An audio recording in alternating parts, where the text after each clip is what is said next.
Okay, hi everyone. Tell me if you can hear me, if you're joining me right now.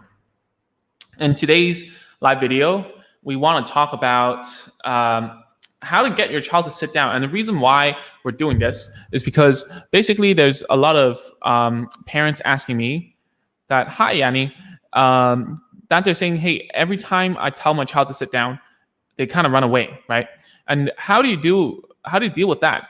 Well, there's a lot of different ways that you can make a child sit down, and I'm sure that there are a lot of ways that it can work. But I'm gonna tell you what I know, okay? Because for the past actually the past year, I've been teaching parents over the internet, right? And recently, because of coronavirus, we've made ourselves even more. Parents have become even more of a person who needs to do these things.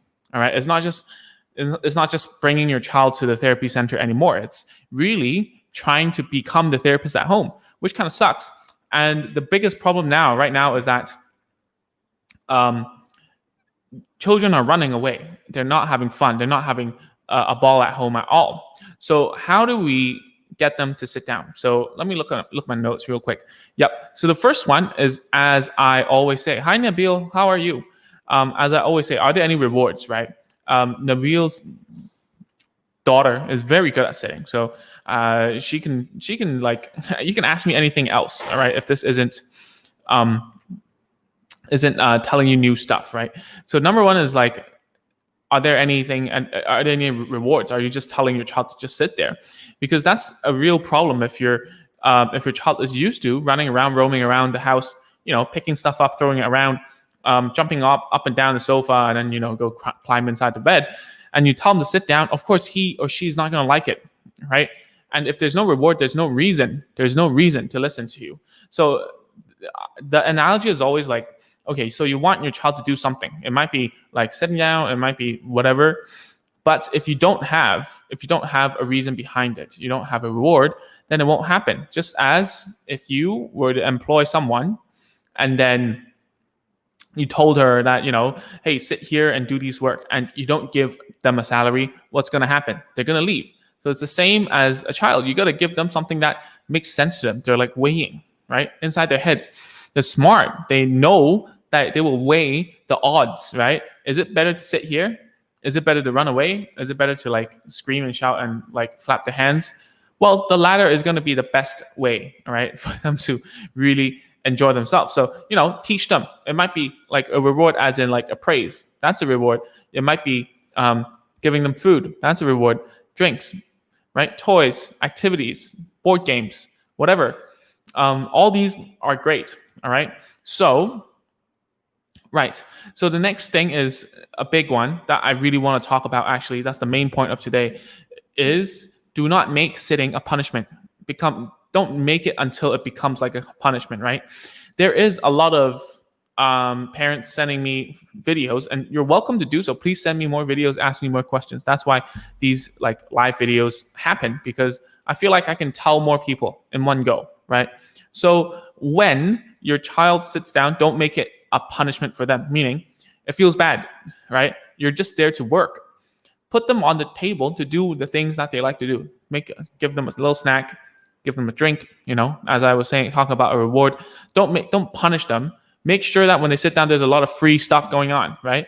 Free praises, laughing, tickling, make sure you play with them a lot. Like there's a few that I like to play that you can only deal with smaller kids. So let me demonstrate. So if you know those little chairs for children, if you're strong enough and they're small enough, you can pick them up on the chair, and you can wobble them around. Okay, I call it the roller coaster. So if you can do the roller coaster, you can wobble them around on the chair. They want to stick on the chair, right? And yeah, so Nabil says daughter likes to go to the park, and she likes to play in a swing or slide or seesaw, right? So that's the same. If you can make the chair something that is fun, that can swing around. Of course, if you're a mother watching this, which is 90% of my audience here, then it will be difficult to pick them up and then go like that and swing them on the chair. But it's super fun, okay? that will keep them on the chair. What else can you make it fun for them, right? What else? So when you're sitting on the table at the chair, make sure that you can play some music, right? Number one, to make it soothing. At those spas, if you're a mother, you're watching this, you're like, oh, I really want a massage. It's been so long since the pandemic, and you want like some therapeutical like massage stuff. So think about it as how you feel when you sit down at the table. All right. I actually been to a senior therapist's like room, and he specializes in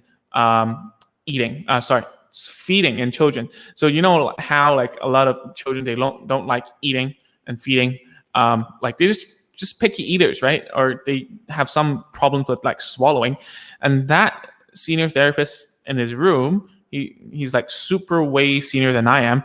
But anyways, what I learned from that guy was that he put aromatherapy inside the room, which was very comfortable with like very nice lighting. So don't try not to. I know in clinics, and especially where I live right now, you guys like to use a lot of, not you guys, as in like the people who are living in this country, like to use a lot of white light bulbs. So think about like making the whole environment like friendly and comfortable. So I use a lot of warm light bulbs, and sometimes I do use white because I only work in the day, right? So but at night, make it, I don't know, just make it comfortable for them. Add some cushions, whatever, make it comfortable. All right. And if you've been through my toilet training workshop, which you can check out at agentsofspeech.com, by the way, if you need help with toilet training, potty training, that's where you want to go.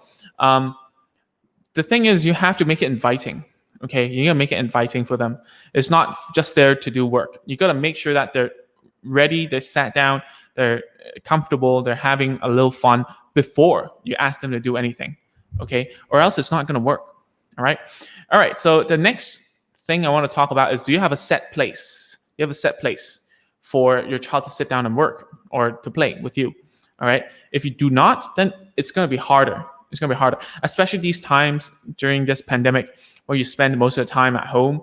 I would really urge you to put a corner with like a children's table, children's chair for your child to sit down and like just chill, okay, and have the fun and play toys with you and learn, okay?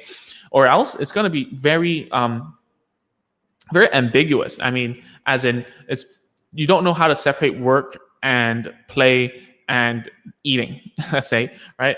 Like a real meal time. You have a dining table for that, right? When you're working, you've got like your own work table like I have right here. So why can't you do it for a child, right? Especially from these like work from home, like play from home, learn from home, like these times, right? So you set a corner, you can even do it in an apartment. Okay, this works even from where I'm from. I'm from Hong Kong. So, really, the space is a big, huge problem, right? But you can still make do. Okay, you can still get those little foldable chairs and foldable whatever, and put it there, right? And Nabil says, if you're not seeing this on Instagram, I'm sorry, because I'm also on YouTube and Facebook. She says, my daughter is so used to sitting that she tells me I want to study. Oh, that's very happy for an Asian parent to hear that. I'm not sure how I would feel if I were the parent, right? But this is cool that it's already a very strong routine, right? If the daughter says that she wants to study, right? So make sure that you have a strong routine. You have a strong place, a strong corner where you can do stuff, okay? And make sure that they understand. And don't start with like a whole hour in the beginning, right? I have this parent, actually a few, they would come up to me and say, hey, man, I've done it for 40 minutes a day. And they sound very, very proud. But the thing is, don't do that, because you're going to burn your child out, right? You're going to burn anyone out if you put them for like an hour, 40 minutes. There might be parents out there who are like, hey, my child's used to sitting for an hour or two. Well, good for you guys. but for this video is for parents who are trying to make it work, but it's not working, right? So I was talking to a parent today as an online consultation, and she was saying how I told her, okay, the first job you need to do right now is to teach your child to sit down and listen to you. And she laughed. That was her first reaction. And then the daughter right next to the mother also laughed because it's a joke. It's impossible, right? So this video is for you guys. Listen up. What I would do from the beginning, let's talk about the points again. You have rewards, number one, avoid it being a punishment, and also it being a set place and a routine, right? So these 3 points, reward, avoid it being a punishment, and having a set place and time to sit down and do whatever. These 3 points are really important. Okay, it's really important.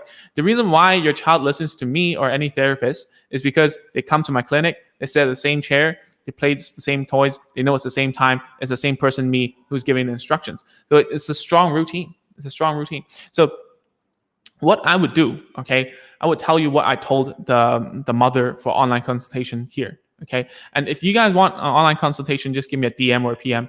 I will let you know how I do things, and maybe we can have a chat. And what I told her was that, okay, first of all, what you need to do is to take out something that she really likes, right? Or he really likes, like maybe like I don't know, like chips. Like show it to him, and then don't say anything. When he comes over, point to the chair, right? And then tell him to sit down. If that doesn't work, pull the chair closer. When he's about to grab it, push down the hips. Push down the hips. Because the hips are like a hinge, right? Push it down, it's going to move like that. See, if this is the hips, this is the head, right? I push it down, it's going to sit down. So you're going to do the same thing. You need to do the same thing. All right. Let's see. We got a question. Wait a minute. I can't see it. I can't see it. Wait. Oh, there we go. I pinned it by accident. My bad. Okay. A parent asked, do we need a routine schedule to teach our child to sit down, or we can just do it anytime? Because I'm a child, whenever he see the table. This one, the one that we used to learn. Okay, that really sucks. So what you can do in this situation, all right? What you can do in this situation is that, first of all, don't use the table. Just use a chair, right? And then put a little chair somewhere that is less of a threat, because you've already made it a punishment, right? It already is like when the child sees it, he already thinks that place is torture, right? So he's not going to go there. So get rid of the table, only have the chair, put it somewhere else, and then listen to me again, right? Take out something he wants. When he comes over, just tell him to sit down, like tap on it.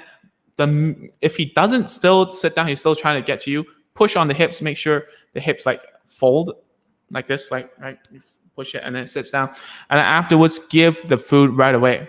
All right, give the food right away, or like the phone, I don't know, or anything that they would like hit and snatch and hit, I don't know, and die for, So it needs to be very strong in order to teach something that is new and they don't like, right?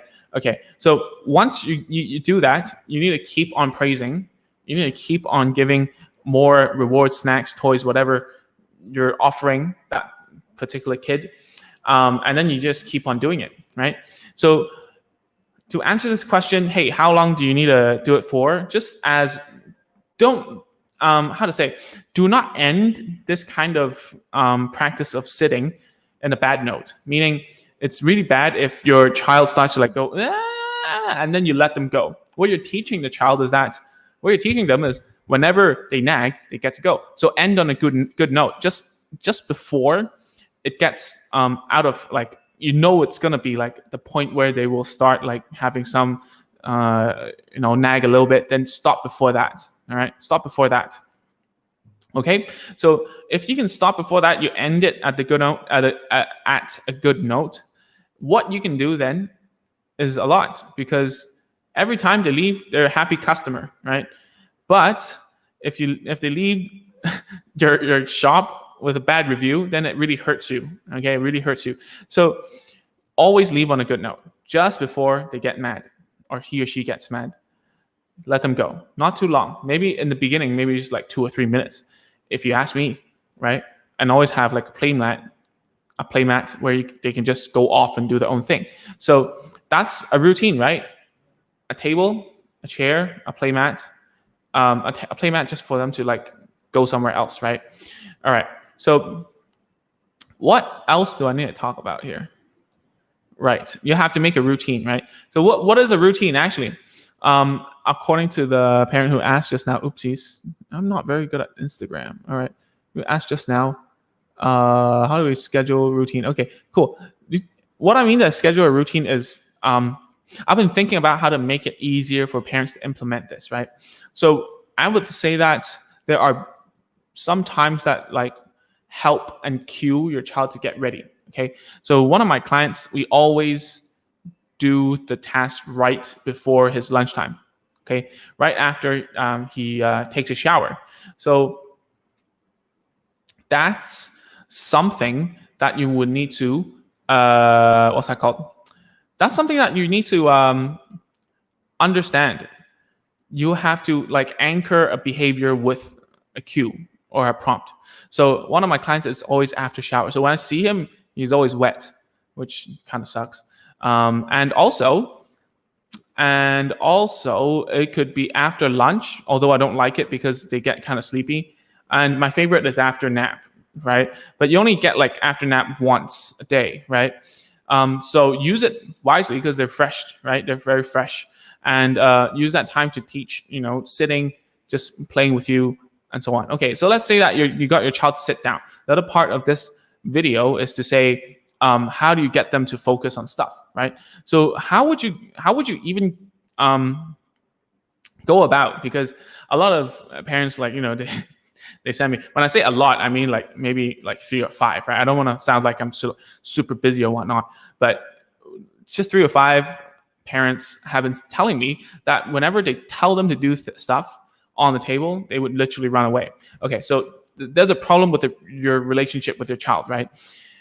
This is the problem, is that if they find something hard and they're not looking for it or asking for help from you, it means that they have a long history of failing with you around, that you haven't been helping them as much as you should, all right? I'm not telling that it's your fault. It's not at all. What I'm saying is you should change your way of like telling your child what to do, okay? So for instance, if you tell them to do some, now it's very hit, right? You use those, what's that called? Those flashcards or whatever, those ABC or like items or whatnot, or even use an app, right? So if you keep on doing the flashcards, number one is very boring. Number two is that if they don't know something, remember to prompt, like to give a cue or just tell the answer if it's like just a one word thing, all right? Because if they don't know, no matter how much you ask a question, it's not going to happen. All right. So why I'm saying this is because one of the parents was like, okay, whenever I ask the question and then I will get the answer,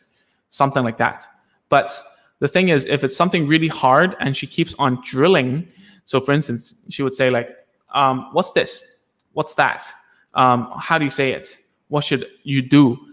These kind of words. It becomes pretty hard for the child to actually go on because they don't have the content in their brain. No matter how many questions you ask, it's impossible, right? So for instance, I now live in Indonesia for that's another story for another day why I'm here. But what I'm saying is, you gotta have, if someone came up to me and started to talk to me in another language, and then they kept on asking me, which did happen before, by the way. What happened was like I was driving and I scraped a car or something. I scraped the wall, and then it's actually none of their business. But they came up to me and kept on asking me stuff. And as far as I'm concerned, that wall was public property or something, right? So they kept on asking me stuff to me, and I'm like, huh? What do you mean? I don't understand. They gave no effort to slow down their speech, right? What I always talk about here, to to slow down the speech, simplify the speech, use more body language, and he didn't even care to give any pictures or whatever, or like giving me options or whatnot. None. He just kept on talking, just giving me like questions and stuff. How am I gonna feel? Real bad. So think about that in the shoes of your children, right? Think about that. Think about like when you do that, you keep on questioning. It's not going to help. So what should you do? So you get them to sit down, get them to focus, but it's not happening because every time you tell them to do something, they don't like it, right? They don't understand it. They feel it's too hard. You're not going to help. So what do? What you should do now is to give the answer every time, real quick. All right, give the answer as clearly as possible, and then ask again, and then make the cue much like smaller and fade away. Okay, let me give you an example. So for instance, if you're teaching, for instance, you're teaching how many, like how many. Oh, let me see. There's a question here. Maybe I can use it as an example, right? Let me see. My kid already knows. So call me Pitchy. I don't know how to say it. I'm sorry. My kid already know how to spell shapes, colors, but he don't know how to make a conversation. How to teach my kids make a conversation. Cool. So let's say that we're teaching a conversation, right? Even better. So when you sit them down and tell them, okay, I'll teach you how to do a conversation, right? First of all, it's not going to go well because it's not well defined, right? And it's too open-ended as well. So what do? You give a prompt, a cue. So how do you give a prompt, a cue to a conversation? Well, there's something that you can do. You can make up a script, which I've been doing with one of my clients, and she's like 12 years old, right? Man, I forgot her age. Something like 12 or 13. So you give her a script. That's a conversation, right? For it might be like a pretend play situation that has instructions or conversation, right? So let's say that it's inside a restaurant. You're pretending at the table. You've got like the waiter, the waitress. Make sure that they understand these kind of these vocabulary first. And then what you do is like you go into it, and then you say, okay, let's play now. Ready, set, action. Okay. So the kid comes up with like the menu, and then she's like, oh, I want the whatever, I want the X, right? And you might say, hey, this is like a functional exercise, right? I mean, you do it in a restaurant, you check out at McDonald's, KFC, whatever. But is that a conversation? Yeah, kind of. You need to be able to have a script to fall back on. All right. Or sometimes when we're teaching older students in primary school how to have appropriate conversation skills, you still need a script because it's helping them to like get rid of some of the thinking process in their mind. So once you have that, that's the direct answer, and then you can start fade it away, right? You can start changing the words into pictures only, right? You can start changing some of the words into one word, right? Or you can give some sort of gesture, something like that. All right. So once you understand that, or it might be just fill in the blanks, right? Whatever that can cue them a little less. That's going to help them to use their brain a little bit more and think better. Okay. Yeah. Nabil says basically it's role play. Yeah, basically it is role play, but at the same time there's a script. Okay. That's, some people call it script therapy, just giving a name or whatever. But it depends on the kid. It might work well on you, Nabil, actually, because basically she doesn't have, I'm talking about like a case-by-case basis, right? Her daughter, she doesn't really speak in complete sentences. She chops up in between. So that's a good way to help her understand. And the best thing about this, I've talked about this a lot of times, I think it's a great opportunity that you should record these play sessions that are fun to the kid. It acts as the reinforcement, acts as a reward afterwards. You don't even need to think about what toy to make, because there's this kid who I talked to this morning.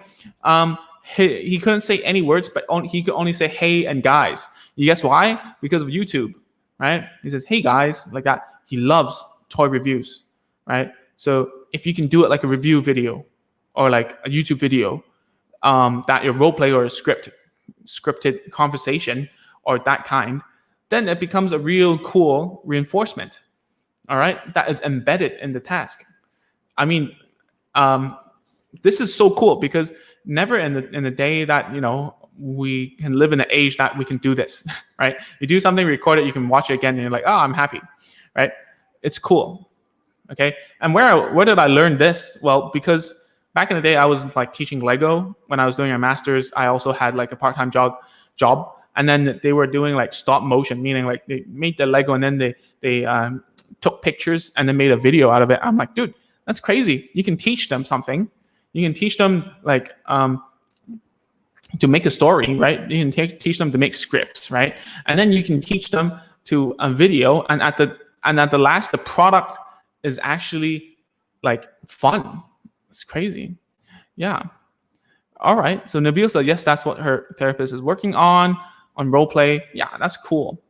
Yeah, work on role play is a very good idea because it helps children understand world knowledge. Okay. So that's pretty much all I wanted to talk about today. I'll recap it real quick. So today's topic is about making your child sit down, right? It's very straightforward, yet very difficult for some parents and some children. So what do you do? First of all, make sure you have a reason for them to listen to you, a reward, right? Number two, don't make it a torture, a punishment for them to sit down. Like the parent who was asking on Instagram just now, she said that, okay, whenever the kid saw the table, he would run away. Well, that sucks. Try not to do that. Yeah. Number three, do you have a schedule, like a routine, a time, a place where you can do it, right? Can you do that? Can you do that? And you fit it in your schedule, right? Once you have these all in place, it should be very easy, okay? And make sure that when they sit down, it's a good experience. Like you're going to a spa, you get there and then all you hear is praises, like, oh, good sitting. That's right. Nice doing this kind of stuff. Like, make it comfortable. Make sure that their legs aren't hanging, right? If you're teaching toilet training, this is the first step that I teach, right? Make the place comfortable, okay? Make it comfortable. I don't care. Make it smell nice. Make it look good. Better lighting. I don't know. Padded chairs. The foot must touch some kind of surface of floor so that it's supported, and it makes it better and a better experience for them to stay there instead of like feeling not that comfortable, right? It's not a fast food restaurant. You don't want them to leave ASAP. You want them to sit down and really connect with you, right? So at this time, if you have any questions, please do put them in the comment section. There's actually quite a lot on Facebook, I think, but I haven't been able to see it. Let me check it. Yeah, so I'll be here for another 5 minutes just to answer some questions here. And please tell me what kind of things you're working on, right? And to be honest, when I ask this question, it's very difficult because a lot of parents don't know what they're working on. So therefore, last time I did like a video about, okay, do you know what you're working on? What kind of stuff are you doing? What kind of goal are you trying to achieve, right? So we have like parents like Nabil who wants to like buy a dollhouse so that she understands better. But let me ask, if you don't mind, Nabil, like what kind of thing are you trying to do, right? What are you trying to do? Is it role play? What are you trying to teach her verbs? Are you trying to teach her like a certain sentence structure? These are very difficult to actually answer you, like to answer to me, right? And the real thing about it is that, sometimes if you ask a therapist, they might not be able to answer you as well because they haven't thought it through, okay? But most of them are pretty cool. So most therapists can, right? So let's see. I get it, because it wasn't in the group for Facebook. Anyways, yeah. So by this time, I just need to hide all that. By this time, please, if you haven't, go to agentsofspeech.com. Check it out. There's a lot more info over there. And if you haven't, you can go to agentsofspeech.com/checklist to grab a bunch of tools and toys. So it's agentsofspeech.com/checklist. It's a list of tools and toys that I recommend to parents who want to start home therapy, right? And just before we go, if you want someone to talk to about specifically your child, and you want me to help you out and talk about, okay, what goal you want to set and how to do it specifically for a child, then you can DM me on Instagram or like, I don't know, on my on my Facebook, which is called PM, and on YouTube, where you can just send an email, right? Send an email to me, talk to me. We can set up a time to talk and help you out in these very trying times. And to be honest, I've stopped entirely for seeing clients. I've stopped it myself. And there's a load of reasons. I'm not going to start anytime soon. So to everyone who are reaching out to me asking, oh, when can Are you open during these times? I'm not open. I am not going to be open until things get better. It really is kind of difficult for me, right? Because I see that some of my kids, some of my students are, they're not improving, and it hurts. But at the same time, it really is dependent on you guys now, to help me out, okay? To help me out, tell me how it is at home so that I can tell you what to do and you can try it. And I really don't know when I'm going to start because, to be honest, I just bought a bunch of children furniture with toys and stuff, and I can't use it. So too bad for me. But I think it really is about safety, to be honest, right? Everyone stay safe. And if you have any questions, you know what to do. If you haven't, like this video, share it to friends if you found it useful. And that's it. I'll see you guys next week, Monday night at 9 p.m. All right, bye.